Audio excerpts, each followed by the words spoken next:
Territorial just had an update that could absolutely kill clans altogether.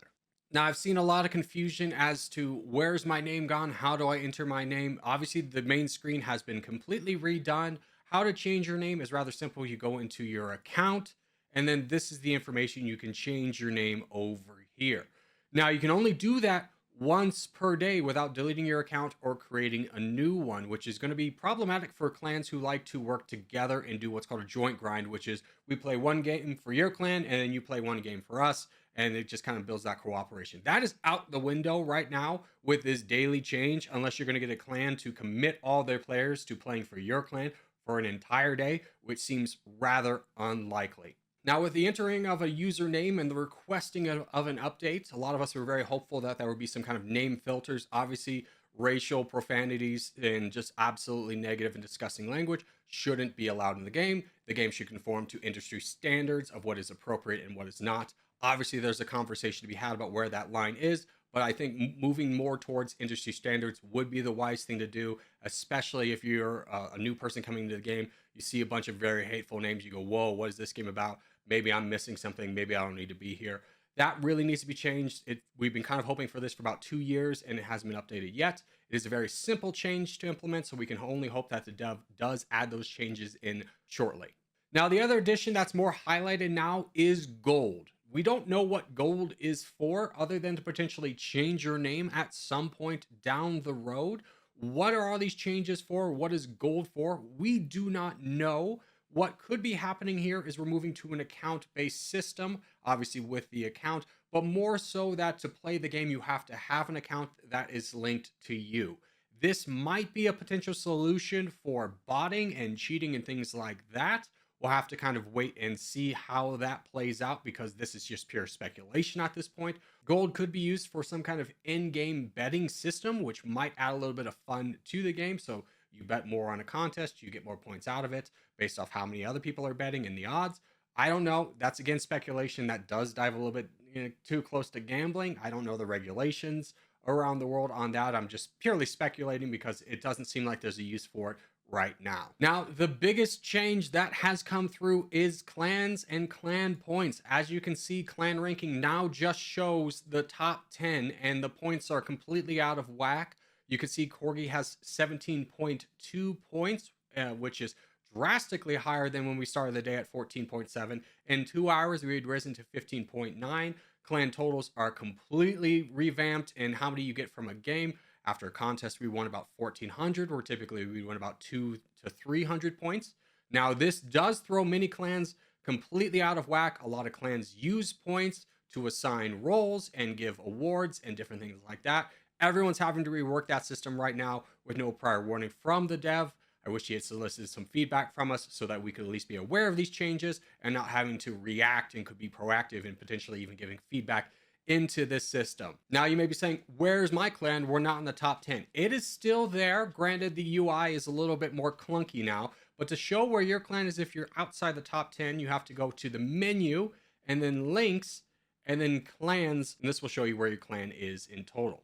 Now, the biggest problem with clan points is that it is ripe for abuse. And what do I mean by that? Well, we were playing on stream today. We had won 1,400 points in a contest, and then waiting for another contest, we jumped into Australia with about 60 people. And from that game, we got 2,300 points, which is drastically higher than what we got for a contest. There's speculation that it's based off of how many people on your clan survive, which could be a possibility, but would absolutely destroy many clans' strategy of building up one big guy to fight against the many, aka the Corgis. Now, I've spoken about this many times. I understand the Corgi clan entering a game with more people than another team is not fair. There have been some balancing in terms of team shifting. So instead of a 8 versus an 18 game, it goes down to a 2 team game, but sometimes that is still not fair. I've spoken to the dev personally about this, offering a solution where if the teams are not balanced, that the last people on the joining team that has more people just don't get to play. Obviously, from his perspective, this is more about that limits the amount of people that can play in the game, which is bad for business. Now, that becomes 10 times more unfair if the speculation of teammates surviving to the end to get more points is true. It would absolutely kill contests. There'd be no points in doing that. You could farm Black Arena or Islands or anything like that. Enter it with 20 people and just gain way more points than you ever would from a contest, having to face much less competition. So what does this mean for clans? Well, if you're in a small clan and your strategy is building up one guy, that strategy seems to be no longer valid.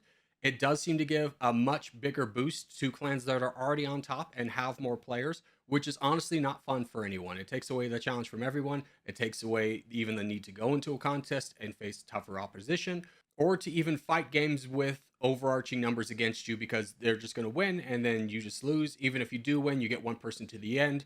You get less points. So it does seem to be a little bit of a flawed system. Now, fortunately for us, the dev has been responsive to negative feedback in the past, much like the boat update. He reverted the changes back to that. We can all be very thankful for that. We're kind of hoping that this change does get rolled back itself, because right now it seems very unsustainable. Now, the point system seems very convoluted once again based off an equation that honestly just doesn't make a lot of sense. I don't understand why the dev wouldn't just take 2,000 points from the game, add it to the total over here, rather than having 17.2. It just seems very convoluted. And, when you're putting the task on the community to figure out the solution to your problem, that is a bad rollout of mechanics. As once again, the dev has rolled out another update without updating the change log. This seems like a missed opportunity. There should never be a change rolled out without explicitly stating what changes have been made or giving the people who are going to be affected by it at least a heads up. The last update we have was from this month, but it was to say that the boat change has been reverted back after several complaints.